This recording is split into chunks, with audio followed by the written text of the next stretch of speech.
What is going on, everyone, and welcome back to TTP Sports. Man, it's been a long time, probably a few months, since we talked about some Flyers hockey on the channel here. And today was the season opener for the Flyers against the New Jersey Devils. Basically, a brand new Flyers lineup. A lot of guys that are injured going from the preseason and everything like that. John Tortorella behind the bench, looking to start his era off in a nice way. And he actually did, because the Flyers got themselves a very solid 5-2 victory over the New Jersey Devils. Not gonna lie, they look pretty solid out there. Travis Konecny got 2 goals in this game. Definitely needs a bounce back season from what he played last year. Basically, the entire team does. And also Morgan Frost. It was nice to see Morgan Frost get on the board a couple of times there as well. Had some nice plays too. Flyers, they were quick responding, after the Devils scored first in this game. They scored a couple of, like 20 plus seconds after it. Wade Allison got on the board there for the first of the season.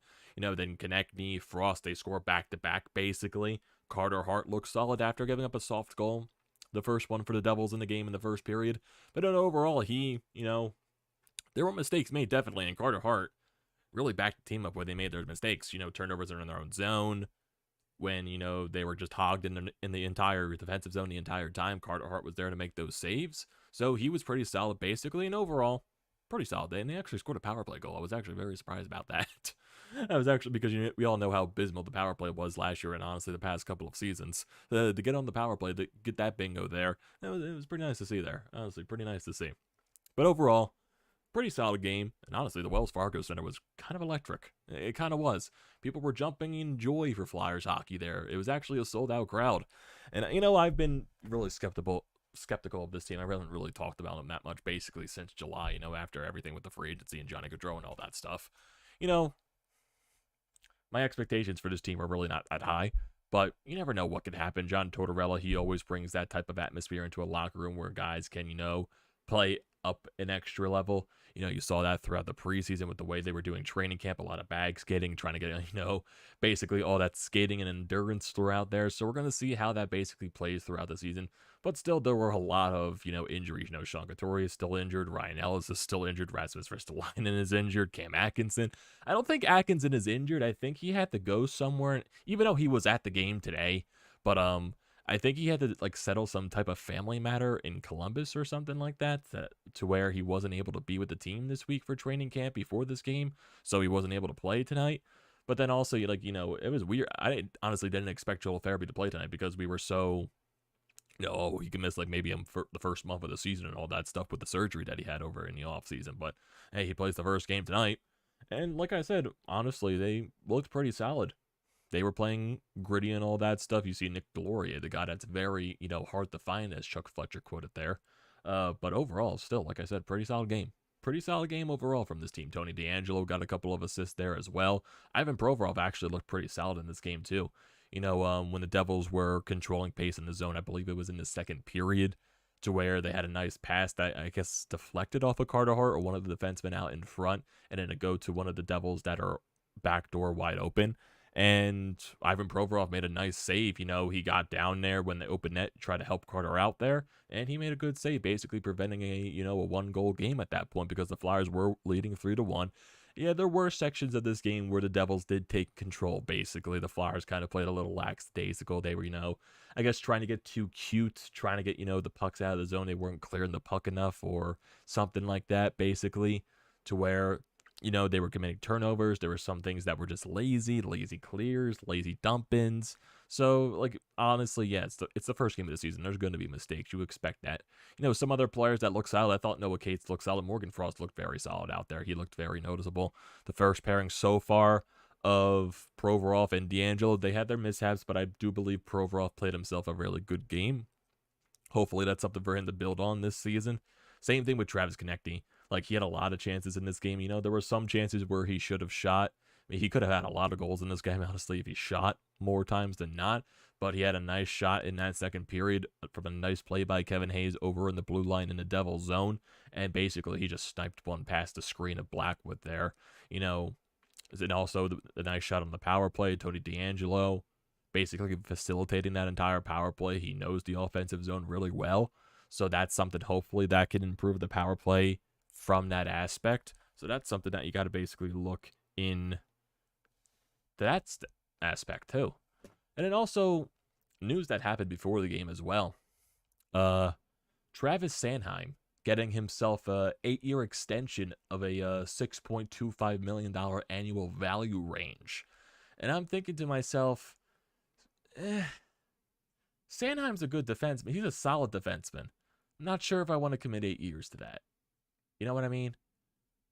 He's in that right age. He was due for an extension. But I know the entire course of the season was going to be, are they going to extend Sanheim? Or are they going to wait until the trade deadline and see what happens? But they decided to extend him before the opening night game. And he is with the Flyers, long term. Like I said, Sanheim's a solid player. I'm not knocking him, whatever. Like, kudos for him for getting that contract. And I actually saw that that Sanheim actually wanted more. But the Mackenzie Weegar contract with the Calgary Flames, I believe, was something that helped the Flyers bring the price down of that contract. Apparently, Sanheim wanted more money. So who knows what could have been if that other contract for Mackenzie Weegar did get signed. Because what did he sign? Like 8 years, like 5-point-something million or something like that with the Flames? Or what? I need to look that up, actually. Mackenzie Weegar. Because that was something that I remember seeing that, really settled that entire situation for the contract. Yeah, for the Calgary Flames, Mackenzie Weegar. I want to see his contract, actually, what they just signed him to. Contract extension for Mackenzie Weegar. Oh, 8 year. Okay, basically the same exact thing what Sanheim is making. So it's basically the same exact contract there. But overall, like I said, not sure if I would have committed that long to Sanheim. The money, maybe a little too much. Maybe I would have gone in the $5 million range, but he was making like around $4.75 million on his bridge deal. So you definitely knew he was going to get at least between $5 to $6 million, but he gets over $6 million. But I'm still like, a little bit iffy, committing that long to him. In my honest opinion, it's not knocking him. He's a solid defenseman, but like I said, I just not sure how I feel about committing that long to Sanheim because you got him locked up long term. You got Ristolainen locked up long term. You got Provorov locked up long term. Technically, you got Ellis locked up long term. And speaking of Ryan Ellis, during the player introductions, got booed. the Wells Fargo Center really booed Ryan Ellis there, and I'm not sure how to think about that. Because Cam Atkinson was like right in front of Ellis in the player tunnel when they were introducing the guys, and the face on Atkinson was kind of funny. He was just like, he didn't expect that, honestly. I don't think anyone expected that, booing Ellis. But basically, it's just been an unfortunate scenario with Ellis and all that stuff since he got traded here for Patrick and Myers, and also with Nolan Patrick not being able to play this year at all. That guy just can't catch a break with his injuries, and those situations. But same thing with Ryan Ellis. We just basically have no idea what the hell's wrong with him. No idea. And there, is he ever going to play this year? I highly doubt it. Is he going to play the rest of his career? I highly doubt it at this point. But then you also have Sean Couturier with the situation there. We heard not that long ago from Chuck Fletcher saying he could possibly miss the year, but then we're going back, he's only like week to week at this point. Maybe he can return in a month or something like that. So I have no idea what's going on with the injury situations with this Flyers team and the way they're conducting all this stuff. It's just very confusing overall. It just is. But overall, just looking at the game, Wells Fargo Center, it was definitely electric. It was definitely a sold-out crowd. Very, entertaining, all that stuff. It was a very solid game. Entertaining. Boys were jumping tonight. They were jumping on those loose pucks. Some guys stood out, some guys didn't. And overall, you got yourself the first win of the season, which is basically the most important thing. And like I said, my expectations for this team are definitely not the highest. I don't think a lot of people's expectations for this team are the highest at all. A lot of people are really down on this team, including me. But you basically just got to wait and see what happens basically throughout the process this entire season. You got 82 games, 1 down, 81 to go. And who knows what can John Tortorella work some magic to get this team to, will this team overachieve with the Tortorella magic? We have no idea. We have no idea how everything is going to turn out. Like I said, a lot of guys did stand out in this entire game for this team. I thought Konecny stood out. He's definitely stood out because he's healthy for once, and he was actually able to make some nice plays out there. Who else? Delorier, he got into some situations. He made a lot of hits in this game. He had 3 hits in total. And there was one situation where I remember seeing on Twitter, because I was at the game tonight. So, I think it was in the second period, I believe, and he was getting into a scrum after he took a shot on net. And, he stared down this guy. He was, giving, the good old dead eye. like, or something, like I'm going to kill you or something like that with the way he was looking. So Delorier definitely did stood out from the physical standpoint of this game. Like I said, Morgan Frost definitely stood out. He looked really good. Noah Cates, I thought, had a pretty solid game. Allison had a pretty solid game, getting the first goal of the season for the team. Lenzinski stood out in this game. And there's also some other things. Owen Tippett, he left the game early after colliding with Andre Palat. I believe that was in the first period, so he didn't play the entire second. He didn't play the entire third. He basically, after that collision in the first period with Palat, he didn't come back into the game, so that is definitely something to look out there for. Provorov, like I said, he had a really solid game. He was a +4 on the night. He had 2 assists as well. Same thing with Tony DeAngelo. He was a +3 on the night with 2 assists as well. So overall, that pairing tonight looked pretty solid on the ice. Now, is that going to be a pairing that's going to be, more of a hindrance than it is, a positive? Well, basically, it's a wait-and-see process. Do I believe Tony DeAngelo is a top pairing defenseman in this league? I feel like he's more of a top 4 guy at best, a guy that can quarterback your power play. Might be stretching it a little bit if he's playing top pair minutes, but we'll see how, everything goes so far. Definitely, we'll just see. Sometimes chemistry works in weird ways. Sometimes it doesn't work. So basically, like I said, it's a wait-and-see process. Carter Hart, like I said, he was very solid in this game. Stopped 31 pucks. Well, he stopped 35 out of 37 shots, actually. The first goal, I definitely think he would like back. It kind of squeaked through his arm and into the net. Like it kind of, trickled, bounced into the net, basically that type of deal on one of the power plays for the Devils. The Flyers were definitely very undisciplined in that first period. They took 3 penalties. There were technically 4, but, one of them was, evened out because it was a refereeing penalty on DeAngelo and one of the other Devils players. But, like I said, Tippett took a boarding penalty, Lawton took a cross check, and then Morgan Frost took a holding, basically.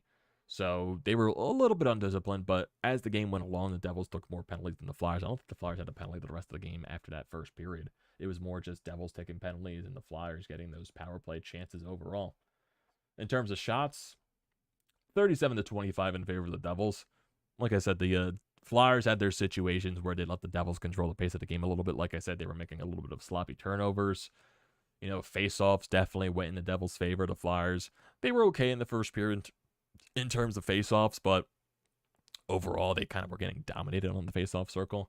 So that's definitely something that's going to be noticeable going out through the entire season, especially when you no longer have a Claude Giroux, who's one of the best face-off guys in the league, and especially when Sean Couturier is out injured as well. He's one of the better face-off guys in the league. Your face-off numbers are definitely going to go down a little bit on that aspect. You were definitely very physical in this game. 28 hits to the Devils' 18. You blocked a lot of shots, too. Konecny had a lot of shots. There on one of the Devils' goals, Konecny did come up with a huge block there, but eventually it sadly went to one of the sticks of the Devils, and he just sniped one by Carter Hart. They wasn't prepared for that type of thing. So overall, defensively, you did block a lot of shots, 28. So that's something that's really good. But you did give the puck away 14 times, so that's something that's got to be cleaned up a little bit there. Even though, like I said, the first game, mistakes are definitely going to happen on that aspect. But overall, like I said, it was a very solid, entertaining game. Wells Fargo Center was very electric. Very fun atmosphere there. Definitely from, everything going on last year with how empty the arena was basically every game. I'm not sure how, I don't expect crowds of this magnitude to be the Wells Fargo Center every single game, but that's going to be dictated about how this team plays on the ice. If they're an entertaining team, if they find a way to win some games early on in the season, maybe that dictates how the attendance is going to go the rest of the year. We'll definitely have to wait and see with this team. Definitely. It's a wait and see process. The expectations are definitely low for this team from a lot of people. Maybe they'll exceed some people's expectations. We don't know yet. We definitely don't know. But I did like the way that Frost played in this game.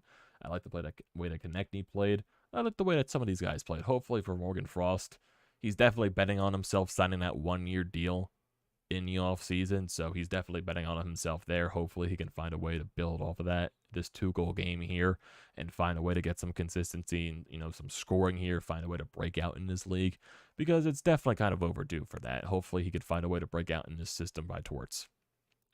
Yeah, basically it there. Game, like I said, was entertaining. They found a way to get a win, 5-2, and hopefully, for, guys like Wade Allison, the way he played there, getting that, game time goal right after the Devils took the lead. Provorov puts it on net, goes off a Blackwood in front, finds the stick of Allison, and he puts it in the back of the net. And the celebrations were there. The boys were jumped. They were energized with the crowd. It's nice to see there with some energy with the team. And also, they did change the goal song, too. It's not the song they had last year. I think it's, I I believe it's like a WWE entrance theme. I believe it's like Becky Lynch's theme song. Like I think it's called Celtic Invasion or Celtic Invasion, however you want to pronounce it. But it was solid. It was definitely a solid goal song. It was loud to hear what it was, but it was basically just chanting basically a bunch of the time. Like I said, it's a solid goal song overall. It's definitely an improvement of what they had over the past couple of years. So that's definitely something there. But going back to Wade Allison, just hopefully he can stay healthy this year. Because I do believe he has some type of potential in this league to be a good forward. Like a good, middle six forward, the guy that can chip into the goal scoring sheet, power forward, guy that can chip into. He has a good shot too. Like I said, basically it's just health with him. Hopefully he can stay healthy. Basically, I was watching this entire game. He was going after people. He was hitting people. And I'm just like praying to myself, please don't get hurt. Please don't get hurt. Please don't get hurt. Please don't get hurt. We all know what happened last year in one of those, scrimmage games in preseason where he got the high ankle sprain and he basically didn't play the rest of the year. Even though he did play in the AHL, then he came up to the NHL, then he got injured again. So hopefully this is just a year where Allison can be healthy. Like that's something that he really needs. He really needs a year where he can stay fully healthy. But there's definitely a lot of guys that I'm also looking forward to too. Noah Cates. I thought he looked really good in preseason. I thought he was one of their best players overall. He's definitely a guy that could be a good middle six forward, more bottom six type of guy there. But also, very solid player coming out of college. Definitely high on him. I don't think he's going to be like a superstar and there's like no way, nowhere how, but I think he could be a solid player for your team overall. Joel Farabee, once again, hopefully Konecny can find a way. Like, basically, there's no top guy on this team. Like, there's no superstar. There's no star on this team overall. You're trying to figure out what the identity of this team is. You're trying to figure out who these players are. Who is Morgan Frost? Who's Travis Konecny? Who's Noah Cates? Who's Wade Allison? Who's all these guys? Trying to figure that out. Definitely try to figure that out. Gotta wait and see. Owen Tippett. I do see a question from you, Soda, right here. Did Tippett ever get back on the ice? No, he didn't. He did not return to the game. Definitely did not return to the game overall. So that's something to look out for. I did see some people say that the penalty that he took early in the game was kind of dirty. I'm not sure if he's going to see any type of, suspension or fine or anything like that. But from what I looked, it looked like the Devils player fell before he hit him. But who knows what could happen in that instance. But yeah, basically also just trying to see, like I said, who are these players like Owen Tippett? Like, he came over in the Giroux trade last year. Who is he going to be? He's a guy that has potential of scoring. He has a good scorer's mentality, but he's the type of guy that gets like 20,000 chances and only converts on like 12 of those. So that's basically what he was last year when he came over. Had a tons of chances, but he wasn't able to finish. Is he going to be able to figure out how to finish? That's something that we need to see from Tippett this year. And like connecting, like I said, with the bounce back year. JVR, it's the last year of his contract. Most likely he's going to be a trade deadline piece, most likely. Same thing with a guy like a Justin Braun. You're basically trying to see who a lot of these young guys are. Like Konecny, to see if he can get a redemption this year. Frost, to see if he could break out. Who is Noah Cates? Who is Wade Allison? Who is Tanner Lenzinski? Who is Owen Tippett? Who's Joel Farabee? That's basically what you're looking for there. Can Provorov have a bounce back year? Not that you're locked up long term to Sanheim. What's he going to be? Zamula, I know he was called up basically for the injury standpoint in that situation with Ristolainen. So what's D'Angelo going to look like here? So that's basically a lot of question marks. How is Carter Hart going to fare this year? Is the team going to be playing a lot better defensively in front of him to where he can, not stress out and have to be everywhere at once in the goal crease? So that's something we got to wait out for. Also, I think Samuel Ersson made the backup role out of the team, so his first crack at NHL action. So we're going to have to see what he looks like. I know the Flyers are very high on him as well. So I'm assuming he probably will get his first taste of, hockey, little NHL action, maybe in the next week or so. Because if I'm looking at the Flyers schedule so far, to start off this year, they had this game tonight. They have an off day tomorrow. Then they play the Vancouver Canucks this Saturday at home at 4 p.m. That's definitely going to kind of suck in terms of attendance because the Phillies play a playoff game that day at 2 o'clock. So maybe we'll be, strap the attendance there. Then basically for the rest of this month, they got a three-game road trip next week, a back-to-back in Tampa Bay and Florida. Those are going to be really tough games for this team. Maybe one of those games you'll see Ersson step into the crease. And then you got a weekend back-to-back, one game in Nashville, and then a home game against San Jose on the 23rd. And then you close out the month of October with 2 games at home, Florida and Carolina, before you go into the month of November. And if you're just looking at this entire schedule overall, November, Rangers, Toronto, Senators. Let's see, Claude Giroux again.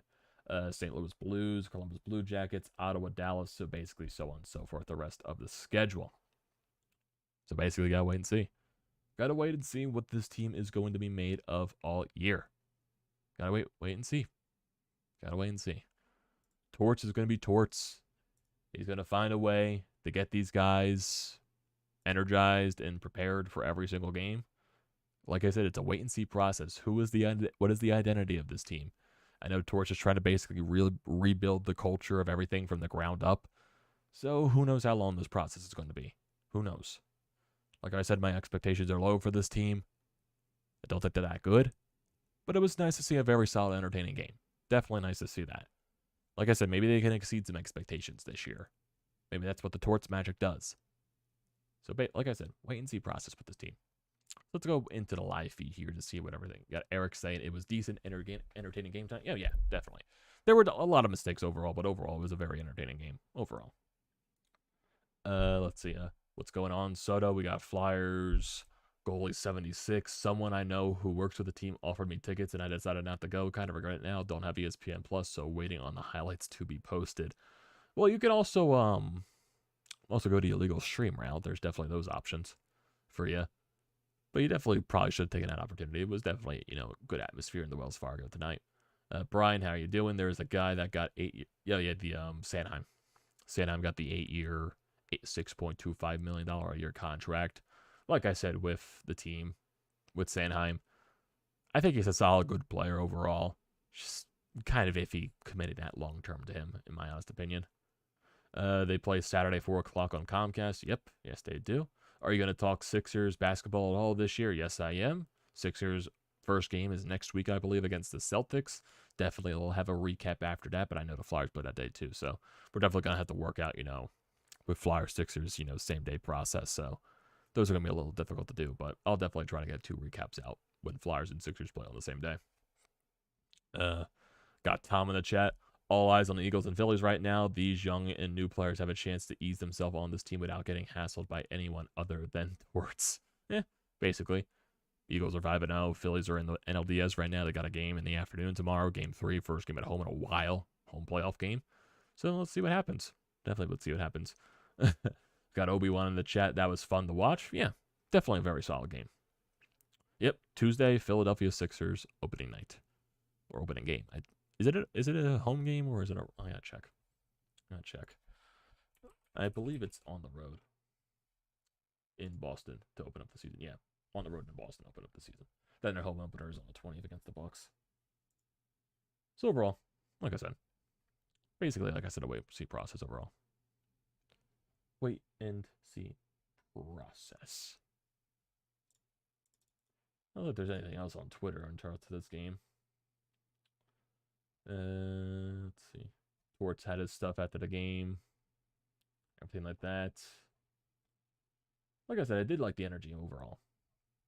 I know the game started the season started like a couple of days ago. What was it? New York and Tampa Bay were the first game that played. So, yeah, definitely.